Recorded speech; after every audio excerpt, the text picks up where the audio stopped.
Hey guys, Nadeem from Kerbal Toys here, and we just got a pretty decent sized G.I. Joe collection, so just wanted to go through it, show you guys some cool figures from my childhood. 1985 Frostbite. He does not have any of his accessories, but one of the snow soldiers. Very cool character. Solid beard, keep him warm. Moving on, we have Zartan. Oh, broken pelvis. 1984. Came with a gun and a backpack. But yeah, cool figure. A lot of people think this was his hair. This is not his hair, it's a hood. But lots of times Zartan's portrayed as long hair when he's actually bald.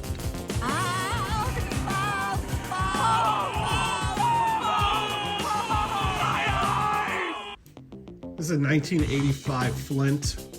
He's in pretty decent shape. This guy's backpack, but he's missing his gun. It's a shotgun, I believe. A single pump shotgun or something like that. Cool character. He's a little loose. Could do some work on him and tighten him up.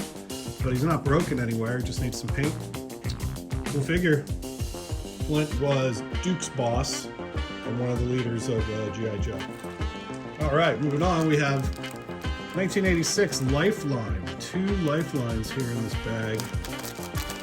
Let's see what we got. A very loose lifeline with a broken pelvis. And a pretty decent lifeline. Still loose, needs a new O-ring with his rescue bag. Lifeline came out in 1986. He was obviously a medic. He also came with a pistol, air mask, and a backpack, which I might have in my collection, but I don't know if I have the pistol or the mask. It's Lifeline, cool character, cool figure. Always thought he was neat.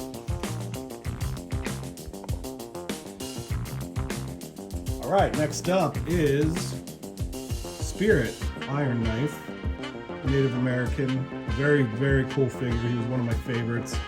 He came with a hawk named Freedom. He came out in 1984. He also had a gun rocket launcher, pretty cool backpack that had rockets, I think. And he had a belt. Unfortunately, this Spirit doesn't have any of the stuff with him, but still one of my favorite characters, very cool. And I'm glad that G.I. Joe acknowledged the Native Americans, even though he was working for an American military company. It's pretty cool that they showed some appreciation and respect. Okay, this is Star Viper, pilot for the Stellar Stiletto jet vehicle. The Stellar Stiletto came out in 1988. It was a cool kind of red one-man ship, almost looked like a speedboat. And this was the only vehicle that this character came out in. He's very loose. You can see his body's just needs a new screw, a new O-ring. There, just squeezing it tight and a little bit better. So that is Star Viper. Cool figure. On we have Law and Order. Law and Order debuted in 1987. I believe their first appearance was in the G.I. Joe movie. I'm not positive. Law and Order was very cool. Law is missing his helmet, his nightstick, and Uzi, and leash for Order. Order is a German Shepherd. I really like Law and Order. I like the character. I love the colors. It just looks really cool. Next, we have Crystal Ball. He is technically a Cobra hypnotist. Came out in 1987. Cool kind of backstory about Crystal Ball. It's kind of like a legend that Stephen King had something to do with this figure. It was either Stephen King or his son, Owen. Actually, they named Sneak Peek after Owen. Apparently, Owen or Stephen created Crystal Ball and wrote his backstory file card. He used to come with like a hypno shield. It was kind of cool. It had like red and blue, and it was supposed to hypnotize people. I don't think Crystal Ball got enough credit. It was a very cool figure. And we have Lampreys. This is version 1 of Lampreys. He was the pilot of the Cobra Moray hydrofoil, which is a big red speed ship. Basically kind of looks like a special ops ship. Introducing the Cobra hydrofoil. The G.I. Joe battle platform's under attack! Cobra! Raise the missile rack! Fire their torpedoes! Fire! Return fire! Fire! G.I. Joe is counterattacking!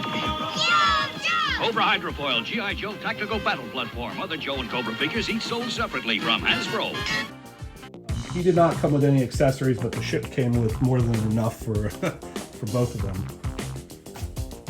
Lamprey's a pretty cool figure. Again, only way you got him was with the hydrofoil, so really cool. I love the blue and the silver, looks really cool. Another figure that could use some tightening up. That I really liked as a kid. This is Hardball. Hardball, kind of like a baseball player soldier with his super awesome grenade launcher. He also had a backpack that had a bunch of grenades on it to, you know, the ammo for this. I believe this comes apart, yeah. So the grenade chamber comes off. That's all he's really missing is his backpack. But I loved Hardball as a kid. I always thought he was cool. You know, very American kind of figure with the baseball kind of out soldier pants and boots. Really cool. Plus, his grenade launcher is awesome. And just kind of whoosh. There you go. So yeah, Hardball. Very cool. We have 1984's Scrap Iron. Unfortunately, he doesn't have any of his accessories. He came with a pretty cool, it was like a missile launcher system. Came with a couple rockets. He also had a pistol. And I think he had some kind of like remote to, you know, he would stand there and he would push the button and fire the rockets. Yeah, Scrap Iron. So again, he had like this missile launch system. It's kind of big, you know, it sat there on a tripod. All right, moving on, we have a version 3 of Cobracommander, basically with his battle armor. He's actually in pretty decent shape. A little bit of paint wear, nothing too bad. Got his backpack here and his laser gun. He is missing a breathing tube that connects from here to here in his mask. You can see the holes there. It was such a small piece that, you know, that's super rare to kind of find. Kids back in the 80s lost that very quickly. He came out in 1987. Again, this is the version 3 of Cobracommander. Cool. It's not my favorite Cobracommander, but it's still pretty unique. The color scheme's really cool, and the fact that he has kind of badass armor. It's kind of almost look like what they based Shredder from Teenage Mutant Ninja Turtles off of. Very kind of similar in areas. Right, moving on, we got a bag here of 1987's Battle Force 2000 figures. We're missing pretty much all their accessories. We can go through one by one and tell you who they are. So first of all, we have Avalanche. He drove the vehicle called the Dominator, it's the snow vehicle. He was first released individually as part of Battlefront 2000. I believe in 1988 he was available in a 2-pack with Blaster. He was discontinued pretty much right after that. Avalanche had a rifle and a microphone that would connect right here on these little pegs. I wasn't crazy about his helmet or the kind of weird camo. I understand the brown on the white. Never really kind of got that, but gray would have been a lot cooler, I think. But yeah, with Avalanche. We have Maverick. Maverick is a jet fighter. Again, was released with the Battle Force 2000. He came with a helmet and a laser blaster. I don't think he had anything else. It was just like a blue helmet and then like a silver like kind of laser gun. Pretty cool. I like the colors on this one. The green's kind of, yeah, I don't know, it's a little interesting, but it's still better than, I think, Avalanche. This is Blaster, and he's actually a driver for the Vindicator, which is a kind of like a hovercraft, actually. It's not the Whale, it's different. He's missing his mouthpiece, which connects from these two holes, and a small little silver laser blaster. I thought this color scheme was cool. Again, there's a lot of the same kind of blues there, and the greens, very similar. I tried to keep somewhat, you know, consistency among the figures, which was cool. And like I said, later, a year later, he came in a 2-pack with Avalanche. And then he was discontinued in 1989, I think. So, Knockdown. He was the driver of the Sky Sweeper. He is missing his helmet and a laser blaster as well. His helmet's actually really cool. It's green, kind of like the green that these guys have on their boots. I always thought it was cool that he has 2 different colored gloves, the black and the blue. Knockdown, very cool. Love the name too. I think that's a tough name. Cool. Okay, moving on, we have Special Missions Brazil Leatherneck. Special Missions Brazil came out in 1986. and it was a Toys R Us exclusive. It was a box set of 5 guys who are all actually very valuable now if you have them complete in good condition. I have his backpack with Leatherneck's missing his rifle. I think this version of Leatherneck is cool, pretty valuable if you have them complete. Good old US Marine, Semper Fi. Televiper, and we have his card. His file name is classified, Military Specialist Communications. Looks like he was a radio transcommunications operator. Televiper was cool. I think a lot of people use him for troop building nowadays. He's almost complete. He's actually just missing his hose that connected from his backpack and then went to his blaster here. Really cool figure. Could use a little paint touch up, but I love purple's my favorite color, so it's really cool color scheme, I think. Oh, Viper. Okay. Actually, I had to look this guy up because I literally don't remember him. I think he came out in 1989. That was kind of almost towards the end of my G.I. Joe playing days. His name is Targat, T-A-R-G-A-T, which stands for Trans-Atmospheric Rapid Global Assault Trooper. Say that 3 times fast. Comes with this kind of like a jetpack, I think. Cool, actually, it's a cool mask, helmet. He has his laser gun, but he's missing a joystick and a hose. The hose would connect to the gun. Cool color scheme, really kind of a cool figure. Apparently, he was discontinued in 1991, so he only had a couple years lifespan. And this guy's in really, really clean, good condition. Another O-ring replacement is needed. But yeah, Target. Okay, another 1989 figure that I always thought was cool. This is not the right gun. I don't know why he has that. Is Rock and Roll. Being a former musician, playing heavy metal and rock and roll, this is a cool figure. He is a heavy machine gunner with he had a Gatling gun and a Bandolier, but he doesn't have any of that here. He also had a rifle. I don't know why he had this. I don't know why he had that gun. That's not his gun. That's somebody else's gun. I can't think of who right now. So yeah, Rock and Roll, pretty cool. Wish I had accessories, but I don't have any of them. And actually, they just came out with the G.I. Joe Classified 6-inch figure, and he looks awesome. All right, now for probably top 3 favorite figures of all time characters. This is Shipwreck. Shipwreck was obviously a sailor. Comes with a parrot, this old flintlock looking type of gun.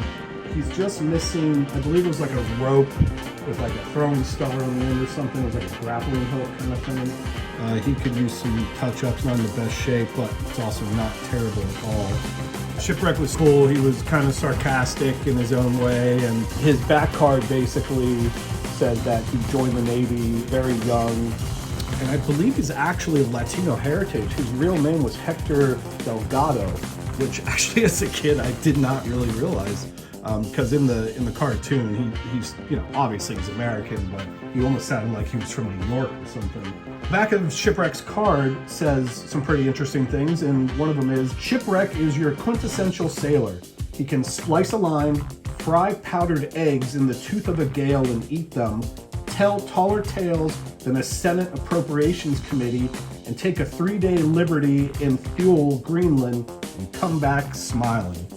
Yeah, man. Definitely one of my favorites. Very cool, very happy to have him. Shipwreck. Oh, sorry, guys. Drop that beam. Aye, aye, mate. My foot. Shipwreck, you're a menace to navigation. For once, I agree with you. Scram before you cripple us all. I was only trying to help. Go!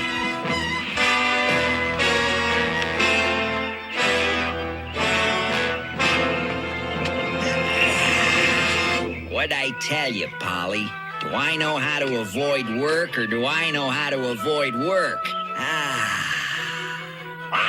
Shirking duty. Okay, here comes one of my favorite Dreadnoughts. I'm a big Dreadnoughts fan. I think they're all super cool, but Thrasher was always kind of one of my favorites. He was only released with the Dreadnought Thunder Machine, which was basically like just this awesome, badass vehicle. He did not have, yeah, he did have an accessory. What the heck did he have? Oh, something really kind of weird. Oh, it was a lacrosse stick. I mean, that's kind of random. I'd never even heard of lacrosse in 1986. I didn't even know what that word meant. But yeah, he came with a lacrosse stick, and the Thunder Machine is still, I think, one of my favorite vehicles. It's kind of like this Mad Max off-road armored vehicle. Super cool, very dreadnought. I love the green stripes in his hair and the cool like Mad Max kind of armor. He's straight out of Thunderdome, dude. Now you're looking at the Dreadnought's Thunder Machine. Dreadnought's Thunder Machine, meanest machine you've ever seen, and it's out to get G.I. Joe! G.I. Joe! Live the adventure of G.I. Joe. Cobra Swamp Fire and Dreadnought's Thunder Machine with drivers sold separately. This is one of the first versions of Duke. Actually, it looks complete here. I believe this was the mail-in that you had to do in 1983.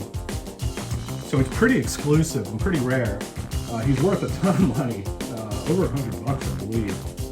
He came with his machine gun. Actually, you know what? He's missing his binoculars. That's right. And I think he had like a USA sticker that went on his arm. So he's not complete, but it's pretty darn close. Let's see what we know about Duke. He was originally 82nd Airborne and was a special. All right, let's just read his card. Duke was fluent in French, German, and English. When he enlisted in 1967, he graduated top of his class at Airborne School at Fort Benning. He opted for U.S. Army Special Language School, specialized in Han Chinese and Southeast Asian dialects. He went to Special Forces in 1969, worked with tribesmen in the boonies of southern Vietnam. He ran 4 different Special Forces schools, turned down a commission in 1971, commands by winning respect. His current assignment is acting First Sergeant of G.I. Joe. They came out with some other variations of him later, but this is the first one, and he is in awesome condition, man. Really good shape, very cool. All right, moving on, we have Mainframe, but the Special Missions Brazil version. Again, complete. This figure can go for quite a bit of money. Let's put him here, better view. He's missing a telephone and a computer with a hose that connected to everything. Mainframe was a computer specialist, kind of like Dial Tone in a sense. His original version 1 is gray and black, but this is Special Missions Brazil. Again, came in the pack with wetsuit, leatherneck, claymore, and Dial Tone. Those figures complete are all worth a good amount of money. He is in great condition. I mean, I don't see any paint chips. Looks awesome. Really, really good. Maybe we can piece them together and get all the accessories. All right. Another one of my top 3 favorites. This is Gung Ho. Oh, he's broken. I can fix that, but that's kind of annoying. Gung Ho is a U.S. Marine. Looks like he came with 2 backpacks here. He's just missing his gun. He had a grenade launcher that was pretty cool. Had a little strap on it that he could hold. It says that he was Cajun, born in the back swamps of New Orleans. He won a reputation as a bare-knuckle brawler and knife fighter. Joined the Marines at 18, graduated top of his class at boot camp at Paris Island. Attended airborne school, recondo school, Marine Ordnance School. Qualified expert, all NATO infantry, small arms, and most Warpack infantry weapons. Yeah, his real name is Etienne Lafitte. I did not know his name was Etienne. That's awesome. But yeah, Gung Ho, definitely one of my favorites as a kid. Played with him all the time. I mean, he's in really, really good shape paint-wise. Just we got to fix the groin area, but yeah, it looks good. A little bit of paint touch-up on the hat here, but Gung Ho, man. Continuing on with Gung Ho, here we have the 1992 version. Still got his little tattoo. It's way smaller than on the other figure. Doesn't have any of the accessories. I never had this. Again, 1992 was kind of way after I stopped playing with G.I. Joe, so it looks like he came with a huge machine gun, a missile launcher, a backpack, a U.S. flag, and a missile. A lot of stuff. Gotta fix that right. If you ever want to fix a loose figure's legs, you can do it a couple different ways. One way you'll see on the internet a lot is if you kind of take super glue, you just put a drop in there and then a little dab of water like off of a Q-tip or something and keep working it. It'll stiffen up, but it'll still move and it'll be nice and stiff, kind of like this one is, where it'll stay in place. Yeah, it's a cool figure. It's not my favorite. He looks kind of like his head's a little small, but yeah, not bad. In the 90s, the figures kind of started changing a bit, so. Oh my goodness, look at this. Look at all these 1982 Joes, original line. Wow, that's awesome. Oh man, this is cool. Tripwire. Oh man, with the cards too. Oh my gosh, this is a lot. Let's take a look here. This is, all right, we'll go one by one. Let's start with, this is, look at all these grunts. He came with a cool rifle, backpack, and a helmet. Actually, the helmet almost looked identical to this. This might be his helmet. I don't know if it was green or gray. A lot of these guys basically have the same type of helmets. Looks like we're missing a leg there, but that's all right. We can try to fix that later. And then the version 2 grunt came out the year after, and he was the pilot of the Falcon. This guy's in amazing shape. He's just missing his brown helmet, which I don't see. Maybe it's here in one of the bags, but I don't see it. So, and you can see kind of the color variations. I don't know if you can really see that in the video, but they're definitely all kind of different greens. You know, this is like a bluish green. This is more of an olive drab green. That one's kind of, you know, I don't know, little blue, but not as blue as this one. And then one leg is very blue compared to those guys.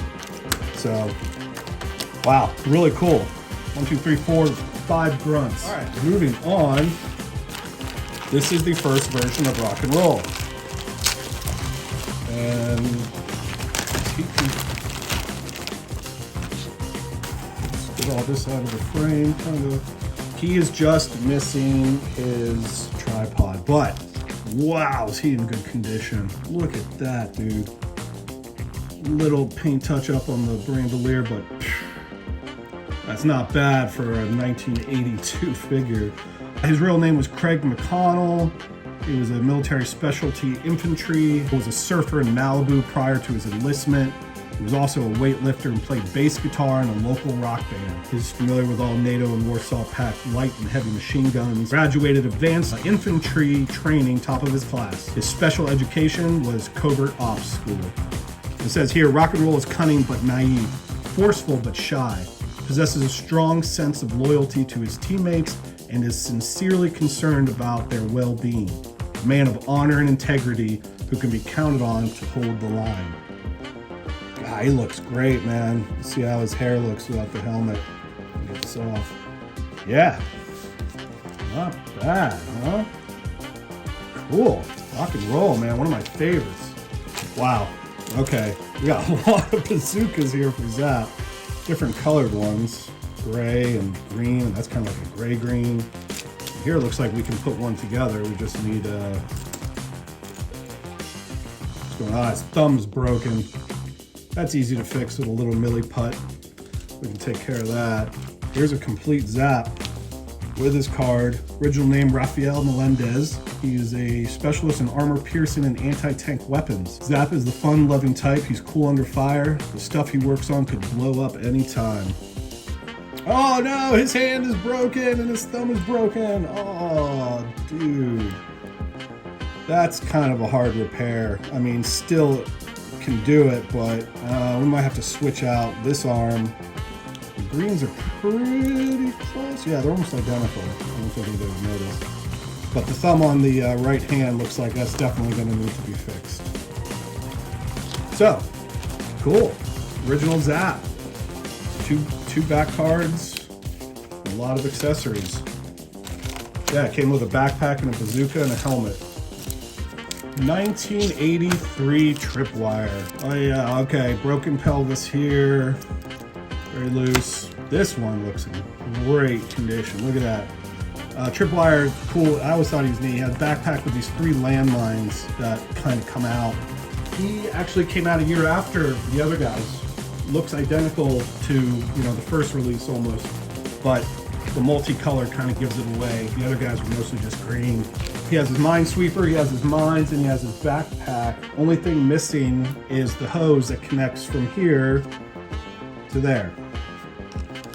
And here's the other backpack for this guy. But yeah, man, Tripwire, very cool. And I believe he was in the Tiger Force as well later on. There's a Tiger Force version of Tripwire. Kind of like a Televiper, isn't it? Very similar. I don't pick up any life form readings. There's some funny blips on my scope, but they could be from radioactivity. Then let's dig some crystals. One of the more rare, it's broken. I'll have to repair that too. This is Steeler. He was the tank pilot, the MOBAT, the motorized G.I. Joe tank. Hey, send in the G.I. Joe motorized battle tank. You can make it go left, right, forwards, and backwards. The G.I. Joe battle tank. Smash the blockade. What a tank. Each sold separately. The G.I. Joe motorized battle tank comes with G.I. Joe, batteries not included, from Hasbro. He's missing, he had like these goggles that went on his helmet. He had like a, kind of like a helmet like this, and the goggles would attach here. We can go ahead and put that on him. They fit right. But Steeler complete, I have one at the store and online at kerbobblettoys.com. He's kind of a rare figure and he goes for a lot of money. So yeah, Steeler, the MOBAT Tank Commander pilot. Very cool. We'll fix that in another video. You know, it's funny because in 1982, they used the same mold for so many figures. You have Breaker and you have Clutch. Clutch was the driver of the Vamp G.I. Joe vehicle, which is basically like a Jeep. And Breaker was a telecommunications specialist. But look how similar that is. And, you know, some discrepancies. Same belt, same waist here. Yeah, same green. If you didn't know what you were doing, you could easily confuse these two. So, yeah, very cool figures. You gotta do some leg work here on Breaker. Clutch is great. He's just missing a helmet. That's cool. Here is Flash. Flash is missing everything. Flash had a laser rifle, clear visor, a backpack. And let's see, his original real name is Anthony Gambello. He is from Lodi, California. Highly skilled in many aspects of electronic technology and is capable of equipment repair in the field. He went to electronics school, chemical school, covert electronics. Flash is methodical and persistent. He has an innate and unshakable faith in the order of the universe. He's working on his master's degree in electric engineering. Goes to night school. Brown hair, it comes off. Yeah, again, very similar to like some of the other guys. It looks a lot like Steeler. It might actually almost be the same face, but you could always tell because of the red kind of armor he had. So we gotta fix this guy, just needs an O-ring. He'll be all set and find his gun and the rest of his accessories. So, well, that's it, guys. I appreciate you watching. There's gonna be part 2 coming out pretty soon. More G.I. Joes that we have in the collection that we haven't gotten through today. So thanks again. Don't forget to subscribe. G.I. Joe is there. It's G.I. Joe against Cobra, the enemy, fighting to save the day. He never gives up, he's always there, fighting for freedom over land and air. G.I. Joe! G.I. Joe is there. G.I. Joe is the code name for America's daring, highly trained Special Mission Force. Its purpose, to defend human freedom against Cobra, a ruthless terrorist organization determined to rule the world. He never gives up, he'll stay till the fight's won. G.I. Joe will dare. G.I. Joe!